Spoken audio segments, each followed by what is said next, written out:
Hey guys, what's up? This is Stephanie. Welcome back to my channel. So, I have completed my 1 year in a critical care medicine physician assistant residency. Yes, I have completed that 1 year in a critical care medicine physician assistant residency, and I am so excited I did one. So, just a little bit about me if you haven't been watching my previous videos. I am a physician assistant. I work in critical care medicine, and I graduated the year of 2020 fall. I wanted to do critical care medicine after I did a rotation in the burn ICU. I really liked critical care, so I decided to do a residency because I knew how hard it was for a new grad PA to get a job in critical care medicine. Of course, unless you had experience, a little bit more easier for nurse practitioners, since a lot of nurses that do work in the ICU, they're a lot more familiar with the machines that they use in the ICU. For example, the continuous renal replacement therapy that they use, the ventilators, etc. Versus us PAs, in PA school, you don't get a lot of education in critical care medicine. And then on top of that, if you don't do a critical care medicine rotation, which is usually an elective, then you don't get a lot of critical care knowledge. So that's why I decided to do a residency. So I applied to do several programs, and the one I applied to, which I just completed, I accepted was because they had a variety of ICUs, and they're kind of known for their ICUs, and they're known for their ICUs. So that's why I decided to apply to this residency. So it's a 1 year residency, and the names are interchangeable. It's either residency or fellowship, and it's kind of like a postgraduate education training for PAs or just APPs, because where I applied to, they accepted both nurse practitioners and PAs. So nowadays it's APPs, NPs, and PAs.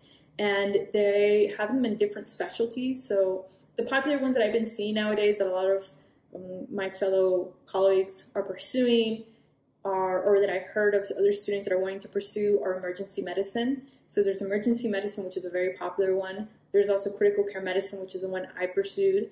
They have them in hospital medicine, also cardiothoracic surgery, or just surgery in general. It just depends on what you want to specialize in. And then the new ones that they are needing a lot of APPs, and if you love pediatrics, I highly recommend this. It's going to be the neonatal ICU, so definitely look out for those. They have those programs also. And the length really depends on the program, so this is really important when you are researching these programs, is that they tend to be between sometimes 6 months up to 2 years. So it just depends on what program you apply to. The one I completed was a 1 year. And so a little bit about the critical care medicine program is that you rotate through different ICUs the entire year. So I did a critical care medicine rotation in surgical trauma ICU, surgical ICU, cardiothoracic ICU, neurovascular ICU, neurotrauma ICU, transplant ICU, medical ICU, etc. So you rotate through all these ICUs, and I think it's great knowledge because you're able to see how these patients are treated. And then at the end, depending on what you want to specialize in, is what you're going to focus in. So for example, I really like the Neurotrauma ICU, so I was hired for the Neurotrauma ICU and the Neurovascular ICU. And so the last few months I did specialize, I went back and rotated in these units, in the Neurotrauma ICU and the Neuro ICU, and I'm glad I did. Because when I first started the residency, I did my second and third month in the residency in the Neurovascular ICU and the Neurotrauma ICU. So when I came back, which was kind of like my 9th month, I had forgotten the majority of the Neurovascular ICU and the Neurotrauma ICU. So I was glad that I came back and I rotated through these units so I can solidify this information and knowledge that I obtained the first time I rounded through there. And then also I spent some time with neurology and neurosurgery. So I had a month where it was neuro-specific, so neurology, neurosurgery, post-cardiac arrest, since a lot of the patients I see in the neurotrauma unit are post-cardiac arrest. So I really like this about the residence because I was able to kind of hone in on my neuro exam, which was something I struggled with a lot. And like I said, some of the other units that you rotate through, you do, of course, your neuro exam, but not as detailed, for example, like an NIH stroke scale, which is something you use in patients that are having strokes. So I really like the fact that I was able to rotate with these specialties because I was able to learn how to better improve my neurological exam. And then of course, once I was done with the residency, then I started my job. So I am first month off the residency, I completed my job. So I did the residency, I completed it. And what I have to say is that I am so glad that I did a critical care medicine residency. I am so glad I did it, and I highly, highly recommend it. I know I posted these videos before, and I've gotten some comments from other providers, unfortunately, saying they don't recommend it, etc., or it's not useful. But I did complete one, and I do have to say that I highly recommend it. My colleague that I was with, she completed the residency with me. She's a physician assistant. She works in the surgical trauma ICU. She's very happy that she completed it also. The wealth of knowledge I obtained in that single year has prepared me to do a lot of things. So if I want to do emergency department, ED, I feel very comfortable doing that. If I want to go into hospitals, for example, I feel very comfortable doing that. I feel like it opens the doors for a lot of specialties that you want to go into. And when I was rotating through the ICUs, everywhere I was told was, hey, like if you haven't been hired, I have a job position for you. Whether it was from another critical care medicine department, even another hospital, or if it was, for example, from just neurosurgery, I was very, very valuable. So completing a critical care medicine residency is very, very valuable, so I really, really recommend it. In regards to how is the structure, so I worked about 5 days a week, but one of those days was a 24-hour shift. So if you kind of put it, would be like 6 days a week. So at the beginning of the year, you did the majority of the days during the day. That way you can round with the team, and this is where the majority of your learning is obtained from, because you get to learn from the fellows, you get to learn from the residents that are with you, you get to learn from the attendings that are the ones that are conducting the rounds, and they like to educate a lot. And then one day out of the week, I would be overnight with an APP, which is whether it was a nurse practitioner or a PA, I would be with them. And I think it's really important to have that night, because at night is when a lot of the stuff happens, and the majority of the new admissions come in.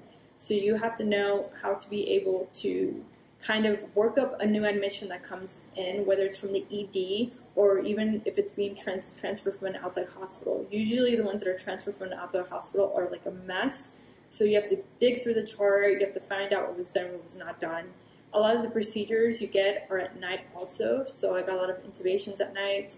I got a lot of arterial lines. I got central lines, for example, femoral lines. A lot of your procedures are at night, bronchoscopies, because you have these patients, you have a lot of admissions that come in. Versus a day, you do have them, but you have to fight with the residents that are also wanting to learn, and also the fellows that are wanting to learn or are needing these number of procedures so they can graduate. So I prefer nights versus days, but the days I did like it because, like I said, you learned a little bit more, versus the night it was just more procedures and trial and error, if anything.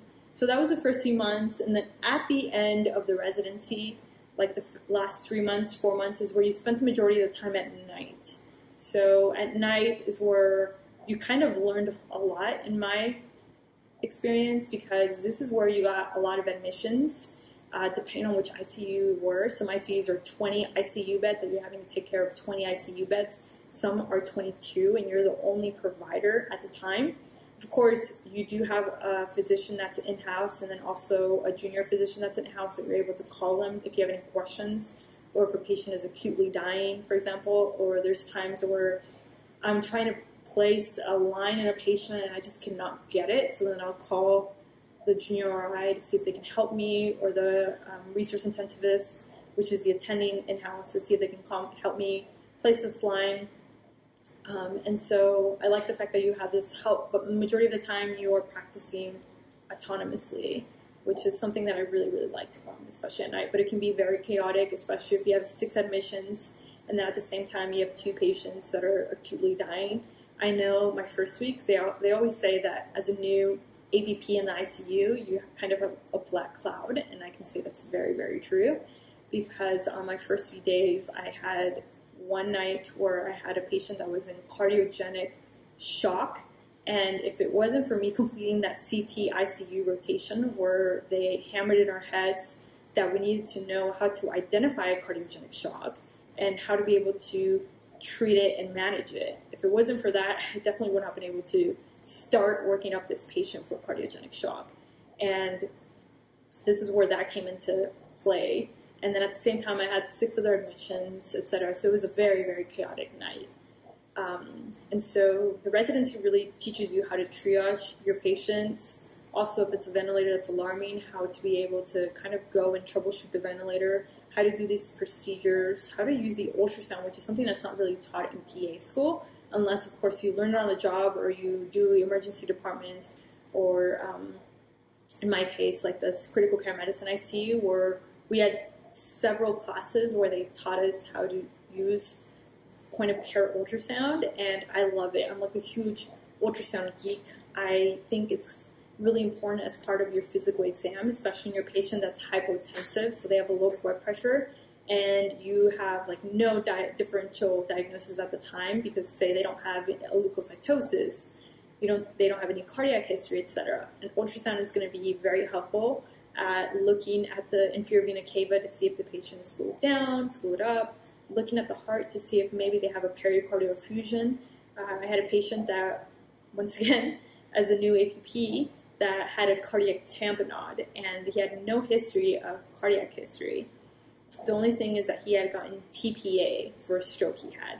And then the next day, he just started getting hypotensive, sweaty and clammy, and then we went, and if it wasn't for us using the ultrasound, we'd have not gotten that cardiac tamponade, and he ended up having a pericardial effusion that was pressing on that right ventricle. He had everything. Now, like looking retrospectively, when we were looking at the case, he had the pulsus paradoxus, jugular venous ascension, everything that you read in the textbook, but at the time, it's just so chaotic. You have all these differential diagnoses in your brain, and that's like the last thing that comes to your mind. So, once again, I am so grateful for pursuing and completing a physician assistant residency. If you are wanting to do emergency medicine, if you're wanting to do critical care medicine, I highly recommend it. I know there was multiple times throughout the residency where I wanted to quit because I didn't think I wanted to do critical care medicine. If you haven't seen my video in the 6th month, at that 6-month point is where I hit my lowest. I was in the medical ICU at that time in December during COVID-19. And during that time, it was the Omicron strain where it was infecting a lot of people and it was killing a lot of people. So I was in the medical ICU. We had 14 beds. Out of those 14 beds, 13 of them were patients that were in acute ARDS secondary to COVID-19.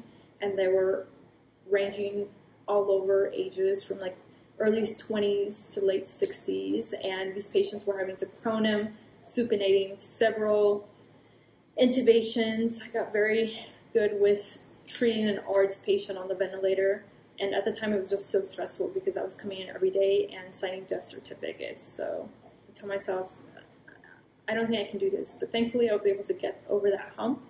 I grabbed all the information that I learned. That month was one of the months that I got the most procedures because these patients were so sick. I was putting chest tubes in, central lines, intubating them, arterial lines, but definitely that was my worst month out of the entire critical care medicine residency. But I guess in general, my favorite rotation was definitely the cardiothoracic ICU and the Neurotrauma ICU. I like the cardiothoracic ICU because I learned a lot about physiology, which is something they teach you in PA school, but not as in depth as what I learned.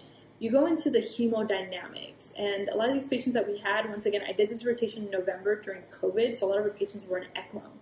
And ECMO is something completely different, and you kind of want to know the hemodynamics, the physiology, the pathophysiology of why they are on VA ECMO versus VV ECMO, etc., the different types, and that's why I really like this rotation, and the attendings were fantastic, so they loved teaching you, and I learned a lot. And then the other rotation I liked a lot was a Neurotrauma ICU, which is why I got a job there, because you got a little bit of everything. So a lot of the patients have a lot of traumatic brain injuries, spinal cord injuries, but you're also having to take care of also the rest of the body, which is trauma. So pulmonary contusions, since a lot of these patients are involved in motor vehicle accidents, like unhelmeted, this is where they get the TBI, and especially if they've been down for a long time, or they're having to be extricated from the vehicle. They have pulmonary contusions, they have pelvic fractures, femur fractures. You have different teams that you're working with: acute care surgery, neurosurgery, critical care medicine, orthopedics, etc. So that's why I really like this rotation also. I also like surgical trauma, but surgical trauma ICU was very, very scary because we did a lot of bedside exploratory laparotomies, since a lot of these patients had, for example, the gunshot wounds to the abdomen or just abdominal surgeries where they took them to the OR, close them up, maybe it was a little bit too soon, and you start seeing their belly getting bigger, bigger, bigger, bigger, and they're hypotensive. And then they go at bedside, they do the exploratory laparotomy, and just like blood's everywhere, up to the ceiling. So that was a very, very interesting rotation. I just thought all the abdominal surgeries that they did were just so complicated. But now, I think since I've done all these rotations, I feel comfortable picking up shifts. So for example, if the surgical trauma ICU had a shift that was open, I would pick it up. Cardiothoracic ICU, I would pick it up. Transplant ICU, maybe that rotation, we see a lot of patients that are, you have your upper GI bleeds and then your lower GI bleeds, and on top of that you have to go through all the conditions, so the codes that they call throughout the hospital, you're responsible for going to all those conditions. Fortunately, during this residency, we didn't get a dedicated month for the codes, where you kind of just respond that entire month to all the codes, which I think is an important skill for any provider that's working in the ED or critical care, just in general for any provider, because you have to be able to know once you arrive to the room how to manage the patient quickly and how to triage them. Fortunately, we didn't do a rotation there. I did pass that feedback on for the new residents that are doing this year, that hopefully they can include that. But that's one of the reasons why I don't pick in the transplant ICU pickup shifts, because they have to respond to these codes. I did go to several codes when I was there with the APPs, but some of these codes are really, really scary, whether it's something that is just not acute, it's a patient that just like got up and fell over and they're perfectly fine, or you get to the room and they're actively doing CPR on the patient who's bleeding everywhere on the floor. So it's just like a hit or miss, and that's what kind of terrified me about these codes. But I think with a little bit more experience, I will hopefully be able to pick up there. But the other ICUs, I do feel comfortable. Well, I will ensure not to make this video any longer. In short, I'm very, very grateful for the year that I did in critical care medicine residency. I feel like it's made me a very valuable physician assistant. I'm able to put that on my resume, and I'm able to go to any ICU that I want and feel comfortable. Or, for example, the emergency department. Or if I get burned out from critical care medicine, I can do just, for example, hospital medicine. So I'm really, really grateful I did that. I feel comfortable with procedures versus the first day when I was there, or the first month. I would see the fellow physicians and the residents do these procedures, and I was just in awe, and I'm like, I'm never going to be able to do that. Or it would take me 30 minutes to place an arterial line for blood pressure monitoring. Now it's taking me a lot quicker. Now I can do them in less than 5 minutes, sometimes even 3 minutes, just like boom, boom, boom. The central lines, it would take me an hour to place them. Now I'm a lot quicker with placing central lines, so I've seen how quick I am. I'm a lot better with the ultrasound, although I do have to work more on my ultrasound skills because there's a lot more to ultrasound, but just basic ultrasound, I feel very comfortable with using ultrasound. I'm able to kind of triage my patients when they arrive, and time management, which is something that I would have not learned if it was not through the residency I completed. So I'm very, very grateful. On top of that, I made strong bonds with a lot of the residents that I still talk to. So sometimes if I have a question, for example, looking at a P or urethra or something, I can call urology, one of the urology residents I rotated with, who I'm close friends with, one of the renal doctors that I rotated with that I'm very, very, or nephrology residents that fellows that I rotated with, I'm very comfortable sending them a picture and just like, I don't know what this is, what do you think?